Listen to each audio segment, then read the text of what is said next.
So John and I talked about what we wanted to talk about. And it was his topic. He said, well, building real communities is our convention theme. And yeah, there's nothing more true about Farmers Union than building communities and essentially creating communities. Actually, my daughter helps me with these PowerPoints, but she picked this one out, this slide to start with because of the stack hay bales. I guess somebody built a haystack. And if they could have went one higher, they would have had the Farmers Union triangle. So that was the significance of that. But I guess I'll just start by saying it's always a hard place to start with history because there's really no true beginning. But when a lot of this country, and being from Kansas and Nebraska, it's not much different when the European immigration come about. They came out, and a lot of this land obviously was laid out in grids. They had to figure out how to divide it up. And people that came out, depending upon your wealth or how quick you got here, depended upon what land you might end up with. And there was all kinds of ways to get land. It wasn't just homestead. There was timber claims, there were rock claims, there were all kinds of claims, preemptions, so on and so forth. But the one thing that people did, they had to decide how they were going to build their farm. But since they were given this, and this is all my opinion, but since they were given this grid, they'd come out and look at a piece of land, and it wasn't just perfect. There was, maybe the creek went through one corner or whatever. And so what they did, they looked at that grid, and they would build a farm that would work for them. Maybe they'd have cattle over in this corner or whatever. And we just continued to do that all through our time, people my age.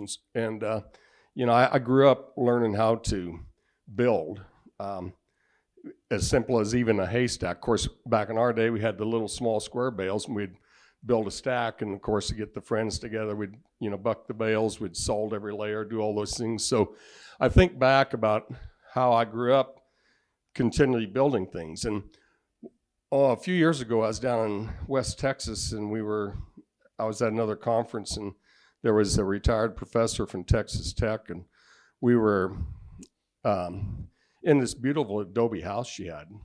And there's only about 4 adobe houses left in Lubbock, and because I guess back in the 40s and 50s with urban revitalization, they decided that those were just mud huts and they should be, torn down and done away with. Well, they're beautiful homes. And the one thing she told me that really has always stuck with me, she said, we were doing a tour of the house, and she said, you realize this house was built with everything they needed was right under their feet. And I think about our farms and our farm organizations. Everything we need is right underneath our feet. And we do it by working together, working with neighbors, working all together. So I better keep moving here. But this second slide, that emblem is off a Farmers Union button. That's probably from about the 1920s. And those symbols are all symbols of Farmers Union, the plow, rake, and the hoe. And everybody thinks, well, that's what they farmed with. Well, yes and no. But every one of those have a meaning behind it. For example, the hoe was to weed out the bad and cultivate the good. The plow had a lot of significance. It said that's what we use because our hands are on the handles, so we guide that plow. It cuts the channel that channels our thoughts about where we should go, because when you were out plowing like that, you had a lot of time to think. And then the rake was to gather together or to make smooth. And the setting sun, and I finally found that somewhere, that's actually a setting sun, not a rising sun, had some significance as well, and I'm not going to bore you with all that. But the people who put this together had a lot of thought. And this Dornblazer's a gentleman, and I have next slide will be with him too in a little bit here, but he's the gentleman that established Nebraska and Iowa and some of Texas Farmers Union.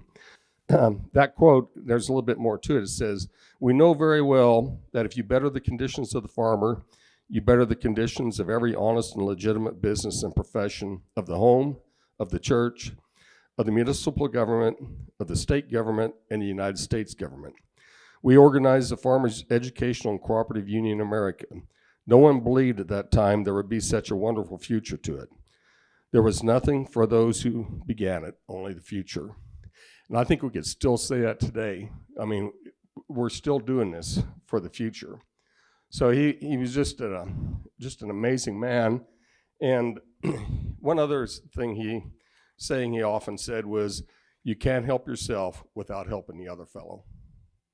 And that's the way we build.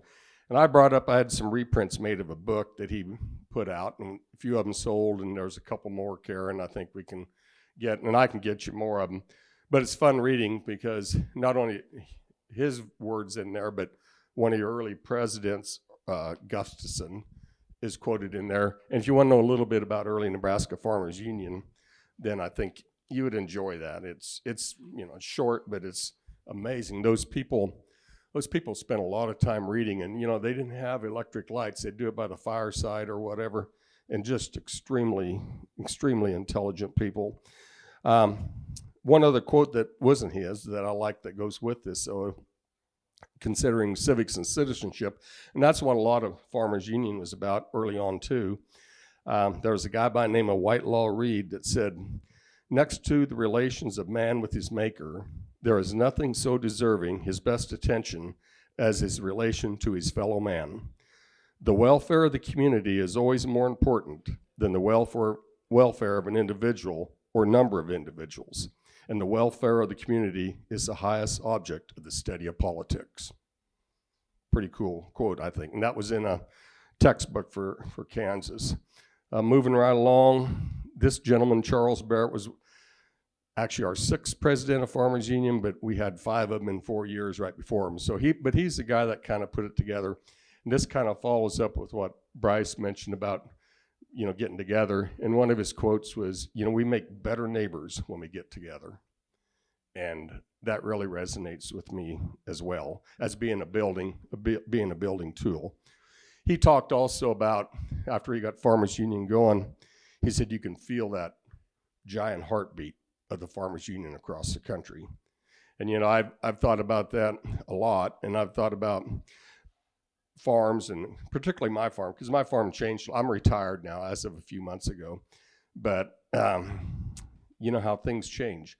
And I started out, my dad, my brother and I farmed together, and my dad passed away, and my brother and I farmed together for a lot of years and got along just fine. Then about 10 years ago, he found another woman he liked better than the one he had. And so he left, and and that was fine. But and she left too, and that was fine. Well, actually they both left, and that was fine. But the fact of the matter is, I think back on my farm, and the better my farm was, I never ended up with a bad farm. I had a highly productive farm at the end. But what really made it special, when we started out, there were so many beating hearts. It wasn't just my mom, my dad, my brother, the neighbors, but it was dogs, cats, cows, cattle, birds, varmints, skunks, all these things. So the more beating hearts, I always felt like the healthier the farm or the ranch. And as you start to deduct those beating hearts away from a community, from a farm, from an organization, you tend to just kind of pull back. So anyway, one more quote from another old timer, Indiahoma Farmers Union. Oklahoma wasn't a state till I think 1905 or 1906, and we were already there. But I'll back up this quote just a little bit too. This gentleman said, when we start to do things, there must be no pulling back. There must be no one with cold feet or cowardly hearts. We must go together and stand by each other for better or worse. If we do it, we'll win. If we don't, we lose. Still true today. Yeah, I know you can't see these slides real clear, but actually that's a Farmers Union wagon in the parade. And I don't know where it came from. Albeit it wasn't Kansas or Nebraska, or I shouldn't say that. But that same James West, who was president, talked about how they organized and how they got together and how they built. And he said, let the words be agitate, organize, educate, cooperate.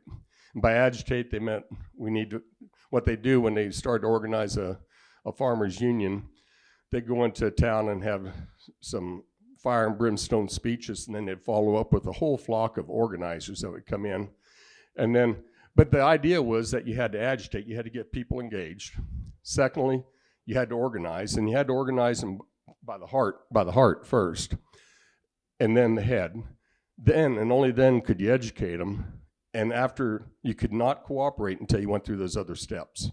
If you tried to cooperate before you educated somebody, or even agitated them, but it would fail. If you want long-term success, you needed to follow that direction. He went on to say, it means first, cooperative organization for the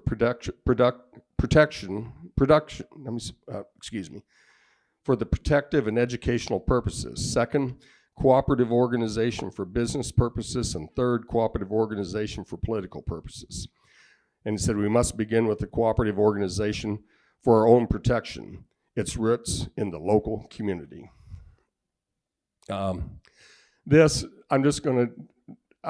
a set of minutes from a farmers union local, which is a subdivision of a county unit, from around Salina, Kansas, and this just happened to be the first page. Starts in 1913. What a wonderful story to read about how this local started out really humble and small and just kept growing, and eventually had their local cooperative elevator, and they did it by stocks of $5 and $10 and one thing and another, and then the whole process of how they'd get together and do things, how they would build their communities. Farmers Union, we're builders, and you have a builders club, I guess it's called, or whatever. What a wonderful thing. You think about all the ways you do that. When you build a community and when you build a farm, you create community. And it's not any one thing, it's the collective things that you do. And these people would have, obviously the bake sales, they'd have the ball games, they'd have recreation, they'd do all these things. And I should just reproduce it as a book. Not everybody enjoy it, but I think you would, because it tells the story of a community from the very beginning, and that one, besides their local cooperative, built a regional cooperative, and it was really kind of the roots of farmland industries. So it started, very small and very, very local. I'll skip over some of this. This schoolhouse is where the first Farmers Union meeting local was organized in the state of Kansas, 6 miles from Missouri, 1 mile from Oklahoma. But the schoolhouse was the local meeting place. It was a social center. That's how far people would travel, usually about 4 miles apart, roughly. In fact, I looked at my own community, and I do a lot of local community research too. And Farmers Union was no different, but one of the first things they did was set up an education system, especially in communities. Like my hometown, about 1872 it was established, but within a year, they obviously had schools in town. Within 2 years, there was like 40-some school districts in the county, and ultimately about 65 districts. But Farmers Union used this system to get together and to do things. And they realized how important it was for education, because if you aren't educated, you're doomed to failure. There was a letter to the editor in the 1912 Farmers Union paper. I'm just going to read an excerpt out of it, because I think it sounds like it's old-fashioned, but it's kind of true yet today. If you take what this person said about what was going on in their local economy. And this is 1912, remind you. It says, this guy, I'm jumping in the middle, but it says, it requires a lot less effort to feed a bunch of hogs than it does to think. That's a good start. Consequently, the farmer shoulders his sack of corn and goes to feed his hogs. He knows there's a man somewhere seated in a leather cushioned chair who has his feet cocked up on a nice office desk, blowing ringlets of smoke toward the ceiling, that is doing his thinking for him. So why should he worry about it? What is the difference, anyway, between the man who does the thinking and the man who feeds the hogs? Well, there isn't much difference, if any. The only that the man who does the thinking is off taking a vacation in his $3,000 automobile, while the farmer that feeds the hogs is riding a $30 cultivator trying to raise more hogs or raise more corn to feed more hogs. So, you think today we get, and I'm not trying to put anybody down, but we think we've got to raise more so we can buy bigger equipment to do more, and that we're letting somebody else do our thinking. He also went on to say, which I think really could be used as a thought-provoking conversation piece today. He said, this is 1912, reading matter is so cheap nowadays that he can get his thoughts, quote, ready-made, which is much easier than hewing them out himself. And we're all a little bit guilty of just letting somebody else do our thinking. And think about all the stuff you get in free, all the magazines you get you used to charge for like Successful Farming and Farm Journal, and now they send them to you for free, and with the internet and all this stuff, it is easy to let somebody else do the thinking. And that's why it's so important to get together in groups just like this and have that collective thought process. I mean, Farmers Union conventions are, they're building sessions. When you put that policy together, you have built something. And we don't think of it that way, and we go back every year and we kind of spiff it up, spruce it up. We might change it a little bit, so on and so forth. But I guess what I'm saying is education is just so critical to any organization, to any community. I read a statistic the other day, an article by the gentleman's name is Chris Hedges, and I didn't have a footnote on this, but I have to take it as the truth because he's a solid reporter. And get a load of this. In the United States today, 21% of adults are illiterate. And fully 54% have a literacy level below the 6th grade. We did a much better job of educating 120 years ago. I looked at my local newspaper in the 1887 paper, and they listed on the census of the city of Leonard, which was like 1,800 people, the number of illiterate people by age, and it was only 4. And then in that township, there was another 7. So we have a long way to go. I mean, we kind of go full circle. But I don't know, at some point we decided that people could say anything and it's okay. And they doubt science, like Bryce said. I mean, my God. It just makes me want to scream when I hear people start to say things that have no science, or it's just gas they're talking. So anyway, we'll keep moving on here. This lady, Gladys Talbot Edwards, and I'm getting into education, she and many other women in Farmers Union are really responsible for a lot of our educational background. I'll just briefly, real quickly tell you about a lady in North Dakota Farmers Union that back in the 1930s, you didn't go to high school if you lived out in the country. You moved to town in the winter if you were going to go to school. So she wanted to for people to get their high school diploma by correspondence. And she knew there'd be resistance. And actually there was resistance from school superintendents. And so you wouldn't believe where the resistance came from. So she knew there would be. So she went to all the Farmers Union locals up there and got petitions signed. They wanted this correspondence course. So they went to the legislature, made this proposal about education. And of course they right away said, no, we're not going to do it. And she goes, they plopped down all these thousands of signatures and said, we want it.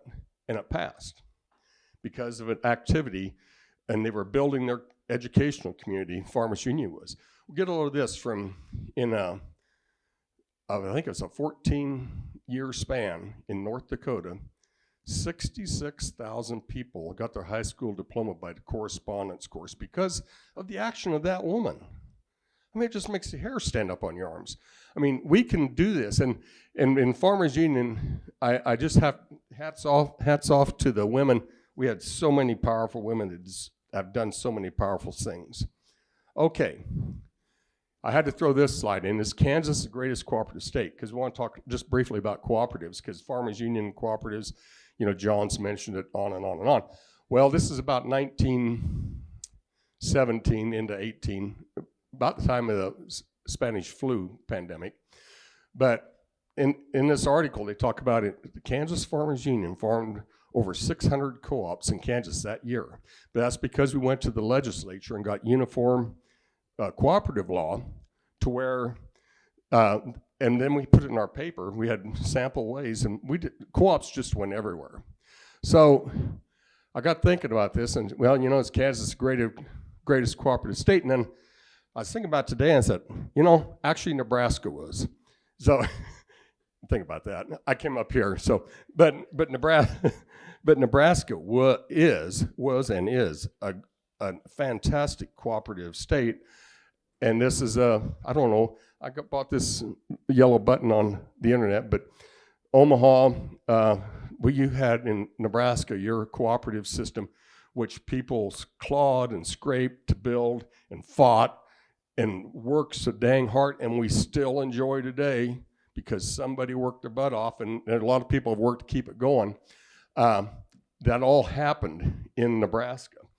And of course, we formed a lot of livestock marketing cooperatives across the Midwest, all the way from Minneapolis, St. Paul, to Sioux Falls, to Omaha, to St. Joe, to Wichita, to Parsons, to Denver. And we had our own livestock marketing markets where we'd ship cattle. And we really went after basically it was an end around on the packers. So Farmers Union has been and continues to be really active in the cooperative movement, and that is another issue that you built, and your grandmas and grandpas and great-grandparents and your parents sweat for this, and we're enjoying the fruits. You look around the countryside, you can see, like more so in Kansas, but even here, the concrete elevators, those are monuments to those people, and we have to protect them. We have to remember that if we don't protect them, if we don't watch out for that, somebody will come in and take them and steal them. And I want to mention insurance, because I know we have some insurance agents in here and some insurance people, and this is Nebraska, and I put it on there. I know you can't read it, and that's the way I wanted. I didn't want you to read it, but in Nebraska, insurance comes and goes in every state. I mean, it stays mainly, but from the Nebraska State newspaper, the first insurance evidence is in 1917, and by 1918 they got their charter. In July 1922, they had 135 agents in the state of Nebraska in insurance in 52 counties, and those are the counties, and it's just amazing. And I just want to fast forward to today to just remind everybody how critical our insurance companies are, our insurance agents, our leadership, because they are just incredibly important. And Jeff Downing, I want that trip now. No, no. Yeah, but I'm serious as can be. That provides a service that has for years. And there's an amazing story. Sometime, Jeff, I'll have to put together a program, because, they had just some of the local farmers in the local would be the agents. So the licensing was a little bit weak. It's kind of like, it reminded my dad when in the 30s, when they had the school bus route, they had it parked at their place for a couple of years because the oldest kid's the one that drove the bus. So maybe that's the way the insurance operation worked too. But in all seriousness, I just can't say enough how critical insurance is in building Farmers Union. And thank you to those agents very, very much. Whoops, I pushed the button too hard. And I put this up because Farmers Union has always, this was just one of the many meetings, but we've done this, you've done it in Nebraska. If you go back or we research, I mean, that's 80 years ago, and people always get together. We make better neighbors when we get together. We do better things. Jim Patton talked about In 1939, he was the national president. John, if you got to shut me off, but I got a couple things I want to say up. That we need to meet in small groups, and this is a small group. He warned of the dangers in 1939 of mass meetings when people get in front of huge crowds and they just listen. Nobody has a chance to offer their opinion. And the power of an organization like this and a meeting like this is just incredible, because people will have the opportunity to say, yeah, I agree, or no, what about this, or whatever. And that exchange is what makes our communities and what creates our communities. This guy, Ricker, was a great editor, and I guess this is probably about the last thing I'm going to talk about, but the origins of grassroots. You know, we say we're a grassroots organization. And I come across an article in one of my Farmers Union papers from 1935, but actually it goes back to the turn of the century. And how many people think they know the origin of grassroots? I mean, I guess I didn't. You always talk about it. But there was a guy by the name of, well, Tom Thompson wrote this, but the guy that was the New York Times and the Washington Post, all these publications were trying to figure out where it started. Well, they claim it started, this Allball claims it started, excuse me, in a Republican meeting, a Republican conference in Springfield, Illinois. And he says, there was a legend on the prairies to the effect that the jackrabbit placed his ear to the grass roots and it could hear the approach of its arch enemy, the coyote. And Allball advised his Kansas Republican brethren to keep his ear to the grass roots of the people's thoughts and thus learn the public sentiment affecting political issues in the making. So that's what grassroots is all about. And I would just say that grassroots, we are grassroots. I've thought a lot about the analogy of this, and grassroots are different than other roots, but you know, you look at grass, a lot of where I come is short grass, even if it's tall grass, but the majority of the roots, majority of the plants underground in the form of roots. We don't see it. And that's what we don't necessarily see all the time, but those roots provide an important function. Not only do they bring up moisture and do things and bring the plant upward, there's also that reverse action. But then those roots travel and intertwine with others, just like we intertwine with our neighbors, with ideas and concepts and so on and so forth. And that's what grassroots is all about. It provides stability, it provides strength, it builds, and even as time goes on, and this is actually science, some of this, that when roots die, that hollowed out, rotted area provides pathways for new life. So here we are, grassroots organization, and John, you had your memorial, that these people established roots in their communities, established roots in their farms, and when they passed on, by virtue of what they did, it created pathways for us. So it's our obligation to you know, follow those pathways and to create even more roots. And you know, I like to think Farmers Union, we are grassroots, because what we do, a lot of things we do are under the surface. And you know, when we farm, a lot of things we do end up, what we harvest is above the surface. And that's the difference between a general farm organization and a commodity organization.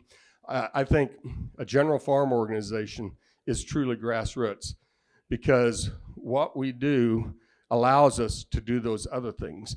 And commodity groups promote the product, but we promote the community, and we promote the community, we promote our neighborhoods. All these things are what we do. So to wrap this thing up, I've got two slides left is all, I promise you. And there's this poem I found. This is about the turn of the century, a little bit before. When I say turn of the century, I'm talking about the other one, because I live in the past, but I kind of like it there. But this, Ella Wilcox, she wrote this poem, and I think about it as, you know, we meet in groups, and there's always, it seems like sometimes we feel like we're in small groups, but we're really not. And it's entitled, Which Are You? And it goes, There are two kinds of people on earth today, just two kinds of people, no more I say. Not the sinner and the saint, for 'tis well understood, the good are half bad, and the bad are half good. Not the rich and the poor, for to count a man's wealth, you must first know the state of his conscience and health. Not the humble and proud, for in life's span, who put on vain airs, is not accounted a man. Not the happy and sad, for the swift flying years bring each man his laughter and each man his tears.